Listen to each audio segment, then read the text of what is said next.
No calories carrot halwa without షుగర్తో calories లేకుండా ఎలా చేసానో తెలుసుకోవాలనుకుంటున్నారా? అయితే వీడియో ఎండ్ వరకు చూసేయండి. మన ఛానల్ని కనుక ఎవరైనా ఫస్ట్ టైం చూస్తుంటే ఛానల్ని సబ్స్క్రైబ్ చేసుకొని వీడియోని లైక్ చేయండి. ఫస్ట్ అయితే ఫ్రెష్గా క్యారెట్స్ అయితే తీసుకుని క్యారెట్స్ని పీల్ ఆఫ్ చేసుకోవాలన్నమాట. పీల్ ఆఫ్ చేసుకున్నాక మొత్తం క్యారెట్స్ని గ్రేట్ చేసేయాలి. ఇలా నేను వీడియోలో చూపిస్తాను. చేసుకొని ఒక ప్లేట్లోకి తీసుకొని పక్కన పెట్టుకోవాలి. తర్వాత ప్యాన్ తీసుకొని ఒక టేబుల్ స్పూన్ గీ అయితే యాడ్ చేసుకోవాలి. తర్వాత మన దగ్గర ఉన్న డ్రై ఫ్రూట్స్ బాదం, జీడిపప్పు, కిస్మిస్, మీకు ఇష్టం ఉంటే పిస్తా ఏదైనా యాడ్ చేసుకోవచ్చు, ఆప్షనల్ అనమాట. నేనైతే జీడిపప్పుని యాడ్ చేసుకుంటున్నాను. మీరు ఏవైతే డ్రై ఫ్రూట్స్ యాడ్ చేసుకోవాలనుకుంటున్నారో వాటిని బాగా సన్నగా అయితే కట్ చేసుకొని యాడ్ చేసుకోండి. గీలో మీరు తీసుకున్న డ్రై ఫ్రూట్స్ని అయితే కట్ చేసుకొని వేసుకొని జస్ట్ గోల్డెన్ బ్రౌన్ కలర్ వచ్చే వరకు బాగా ఫ్రై అయితే చేసుకోండి. తర్వాత మొత్తం డ్రై ఫ్రూట్స్ అన్నీ ఫ్రై అయ్యాక వేరే ప్లేట్లోకి తీసుకొని పక్కన పెట్టుకోండి.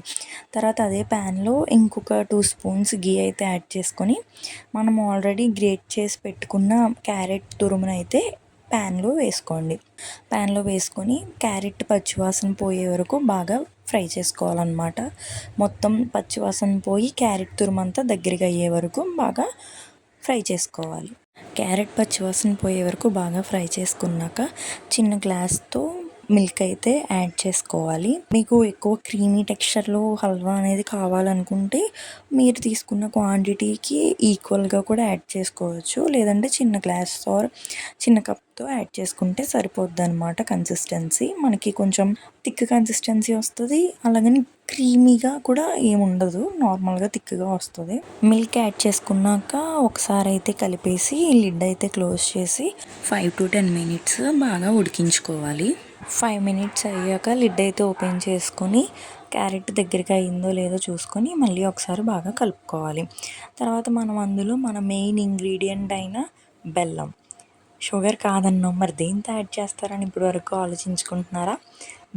బెల్లంని బాగా తురుముకుని బెల్లాన్ని మీకు స్వీట్నెస్కి సరిపడేంత బెల్లంని యాడ్ చేసుకుంటే సరిపోతుంది. మీకు కొంచెం స్వీట్ ఎక్కువ కావాలి అనుకుంటే ఎక్కువ యాడ్ చేసుకోవచ్చు. బెల్లం కరిగే వరకు బాగా మిక్స్ చేస్తూ ఉండాలి. బెల్లం బాగా మొత్తం జ్యూసీగా కరిగే వరకు మొత్తం బెల్లం అంతా కరిగి క్యారెట్ హల్వా బాగా దగ్గర పడాక తర్వాత మంచి ఫ్లేవర్ కోసం ఒక 2-3 ఇలాచీని తీసుకొని దంచుకొని హల్వాలో వేసుకోవాలి. తర్వాత మొత్తం కన్సిస్టెన్సీ అంతా బాగా దగ్గరికి పట్టి మనకు తెలిసిపోతుంది అనమాట. లైట్గా మనం గీ యాడ్ చేసుకున్నాం కాబట్టి పైన ఆయిలీగా కనిపిస్తుంది. అప్పుడు మనం ఏవైతే డ్రై ఫ్రూట్స్ పక్కన పెట్టుకున్నామో అవి యాడ్ చేసుకొని బాగా మిక్స్ చేసుకొని సర్వ్ చేసుకుంటే మన టేస్టీ అండ్ హెల్దీ లైట్గా ఉండే స్వీట్ రెసిపీ, అది కూడా వితౌట్ షుగర్, డైట్ని సేవ్ చేస్తుంది. అలాగే స్వీట్స్ తిన్నామన్న రిగ్రెట్ కూడా లేకుండా చేస్తుంది ఈ without sugar carrot halwa. Try చేసి రెసిపీ ఎలా ఉందో కామెంట్ చేసేయండి. ఇంకా ఇలాంటి హెల్తీ షుగర్ ఫ్రీ రెసిపీస్ కావాలన్నా లేదా నాన్ వెజ్ అయినా ఏ రెసిపీస్ కావాలన్నా మన ఛానల్ అయితే సబ్స్క్రైబ్ చేసుకొని మీకు ఏ రెసిపీ కావాలని కోరుకుంటున్నారో కామెంట్ చేసేయండి. తప్పకుండా రెసిపీని అయితే పోస్ట్ చేస్తాను. నా కంటెంట్ కనుక నచ్చితే మన ఛానల్ని అయితే సబ్స్క్రైబ్ చేసుకోండి అండ్ వీడియోని కూడా లైక్ చేయండి.